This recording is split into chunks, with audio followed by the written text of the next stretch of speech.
Bonjour, sorciers, sorcières, que vous veniez de Poudlard, de Beaubaton ou encore d'Ilvermorny, bienvenue sur la chaîne. Je suis Rob Venclos. Aujourd'hui, comme vous l'avez vu dans le titre de la vidéo, je vais démonter 7 fake news sur Harry Potter. Je vais partir des moins répandus pour aller jusqu'aux plus répandus. Je suis sûr qu'il y en a que vous connaissez pas. Allez, on commence. Première fake news. Donc la moins répandue, je pense, mais qui semble logique, mais qui l'est pas du tout en fait, c'est de recevoir sa lettre pour Poudlard à ses 11 ans. C'est dans l'été qui précède votre rentrée à Poudlard que vous recevrez votre lettre pour vous, sorcier. Moi, je l'ai pas encore reçue. Ça fait 4 ans que j'attends ma lettre. Elle doit être perdue, c'est obligé. Et même Harry ne la reçoit pas le jour de ses 11 ans. Harry reçoit sa lettre 3 jours avant ses 11 ans, et c'est Hagrid qui, bon c'est une coïncidence, il arrive le jour de ses 11 ans, et lui donne sa lettre le jour de ses 11 ans, mais normalement elle était censée arriver bien une petite semaine avant ses 11 ans, donc rien à voir finalement. La cause de la résurrection de Harry. Alors, dans le fandom Harry Potter, j'ai vu plein de trucs et moi-même, je répandais des fake news pendant longtemps sur la cause de la résurrection de Harry. Ce qui fait que Harry n'est pas mort quand il se confronte à Voldemort à la fin de Harry Potter et les reliques de la mort, et reliques de la mort partie 2 pour les films. Au début, je pensais que c'était dû à la pierre de résurrection qui faisait rouler 3 fois dans sa main avant d'aller se... C'est limite du suicide en fait. Avant d'aller se confronter à Voldemort. Sauf que c'est pas du tout ça. C'est le fait que dans les veines de Voldemort coule le sang de Harry, parce que c'est ce sang, c'est son sang à lui, qui a été utilisé lors du 4 pour sa potion pour le ressusciter en fait. Comme Voldemort a le sang de Harry, et que la protection magique de Lily Potter, la mère de Harry, coule dans le sang de Harry, la protection de Lily s'applique toujours parce que elle réside en Voldemort. En gros, Lily elle protège Harry, ce qui fait qu'il meurt pas. Voilà. Fake news numéro 3. Neville et Luna finissent ensemble. Alors désolé, j'ai brisé certains cœurs. Neville et Luna ils finissent pas ensemble. Neville il finit avec Anna Abbott, si je dis pas de bêtises. Il finit professeur de botanique à Poudlard. Et Luna elle se marie avec Rolf Dragono, le petit-fils de Norbert Dragono. Et ils ont 3 enfants ensemble. Voilà. Fake news numéro 4. Patenron est un chat. Alors, je vais pas parler du fait qu'il soit joué par plusieurs chats dans la saga, mais du fait qu'il ne soit pas totalement un réel chat, même dans les livres. En fait, c'est à moitié un flaireur, Patenron. C'est une créature fantastique, le flaireur, que vous pouvez notamment apercevoir dans Hogwarts Legacy et dans Vie et Habitat des Animaux Fantastiques par Norbert Dragono. Ensuite, on commence à rentrer dans les fake news les plus répandues, et la dernière, je suis sûr, elle va te surprendre. Daniel Radcliffe aurait cassé 700 paires de lunettes sur le tournage des Harry Potter. C'est un truc qu'on voit beaucoup. Il y a beaucoup de Savais-tu que Daniel Radcliffe avait cassé 700 paires de lunettes sur le tournage des Harry Potter? Non, je le savais pas parce que c'est faux. En fait, c'est une exagération qui a circulé. Il avait dit ça pour plaisanter. Il en a cassé beaucoup. Enfin, c'était pour dire qu'il en avait cassé beaucoup en fait. Mais il en a jamais cassé 700. C'est énorme 700 paires de lunettes, hein. Il a cassé beaucoup de baguettes aussi parce qu'il jouait avec. Il faisait notamment de la batterie. Ensuite, là, on va rentrer dans deux, et je suis sûr presque que ces deux-là, vous les connaissez pas. Avant-dernière, J.K. Rowling ne s'appelle pas J.K. Rowling.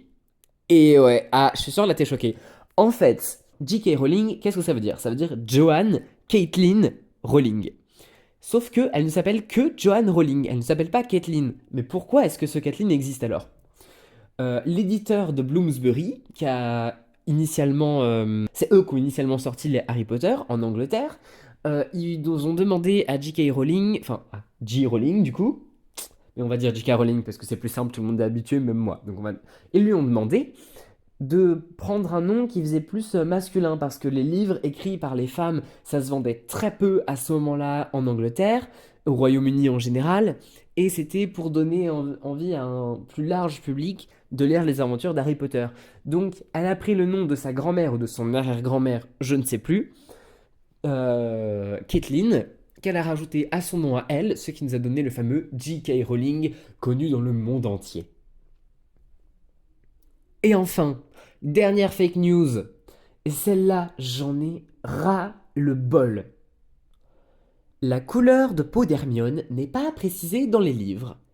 Si, dans les livres, la couleur de peau d'Hermione est précisée. Enfin, C'est pas précisé spécifiquement qu'elle est blanche, mais dans un chapitre de Harry Potter 3, au tout début, il était dit que Hermione arborait un bronzage impressionnant.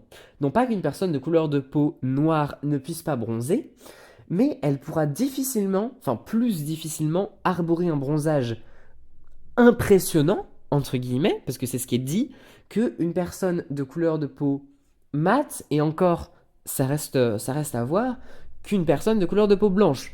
Alors, j'ai rien contre le fait qu'Hermione soit représentée en tant que personnage à la peau noire dans Harry Potter ou l'Enfant Maudit ou quoi, ça me dérange absolument pas, en plus ça colle avec la description de ses cheveux et tout ce que vous voulez, mais c'est juste pour dire qu'il faut arrêter de se servir de ça comme excuse, parce que cette excuse est fausse, cette excuse ne fonctionne pas, si vous voulez la faire noire, faites-la noire tout simplement. Et donc, s'il vous plaît, faites des Hermiones noires, mais arrêtez de faire des Hermiones noires parce que c'est soi-disant pas précisé. Allez, je suis sympa. Une petite huitième fake news pour vous. Et c'est un peu plus symbolique qu'autre chose. En bonus. Harry Potter, c'est terminé.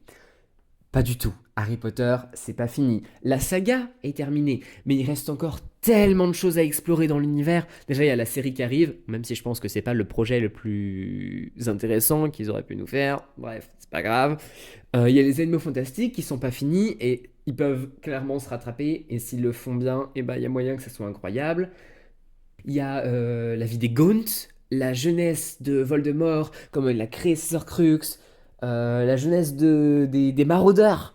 On verrait Rogue, on verrait les maraudeurs, ça ce serait génial. Même les fondateurs de Poudlard. Moi je dis même pourquoi pas adapter Hogwarts Legacy en film ou série. Si vous faites ça les gens, ou si une personne par ici passe sur ma chaîne et veut faire une adaptation de quoi que ce soit de Harry Potter, prévenez-moi, ok, je veux faire partie du projet. Moi je dis, il y a tellement de choses à explorer. Harry Potter, ce n'est pas fini pour tout de suite, hein.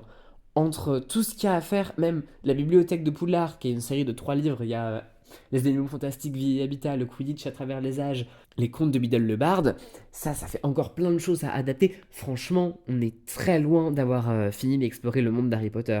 L'ancienne vie des fantômes, faire une vie... Oh, c'est une trop bonne idée ça. Pourquoi pas faire une série sur les fantômes de Poudlard, où un épisode de 1 heure est dédié à la vie de chacun des fantômes.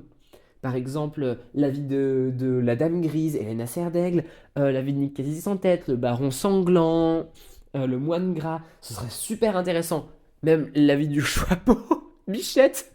Qu'est-ce qu'il fait le Choixpeau et il dit ses chansons. Bref, c'est pas grave. Donc, il y a tellement de choses à explorer. On n'est pas prêt d'avoir fini.